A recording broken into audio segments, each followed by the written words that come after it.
the sheer absurdity of Governor Youngkin's accreditation and accountability changes. The implications for how students learn is antiquated, and I am disgusted at how the governor is reverting our public education system back by decades towards a high-stakes, standardized testing model as a measure of learning.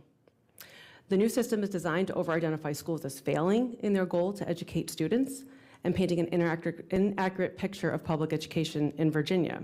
This is the conservative agenda purported for decades. This was most aggressively enforced during No Child Left Behind, the predecessor of ESSA that we have now in the early 2000s.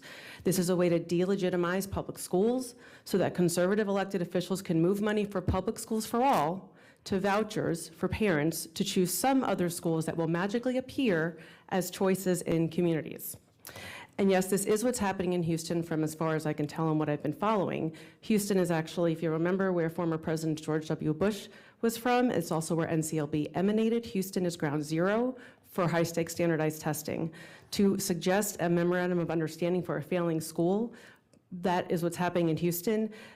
Researchers call it the most bizarre state takeover that they've ever seen. And something like that, the state taking the reins of a district, is something reserved for major academic or financial scandals, of which we have none. Further, the source of this change is so flawed and narrow that it's without real merit, focusing on NAEP, where we have a few hundred students participating, and not even accounting for the chronic underfunding that doesn't even provide the baseline investment for education per pupil. And this process to create these changes has been and continues to be opaque. And those of you on the board, you know, for me, the process matters. It's been rapid. It's one of the fastest rulemakings that ever happened.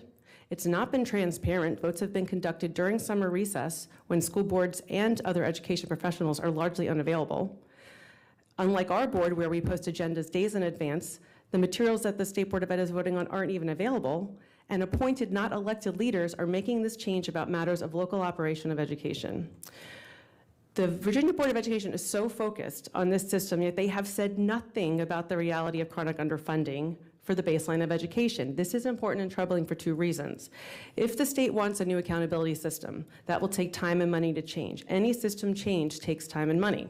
No funding is discussed about this, and yet the data systems will need to be changed, assessment design and evaluation has to change. And secondly, students are not receiving a baseline of funding needed by all measures of best practices per the state's own report. So the VBOE is negligent in addressing chronic underfunding, and it has neglected its duty while it spins up a new system where the purpose is to tear down public education. Ultimately, Governor Youngkin is gambling with the success of our public schools with this new accreditation and accountability plan. I'll have additional questions at my next turn.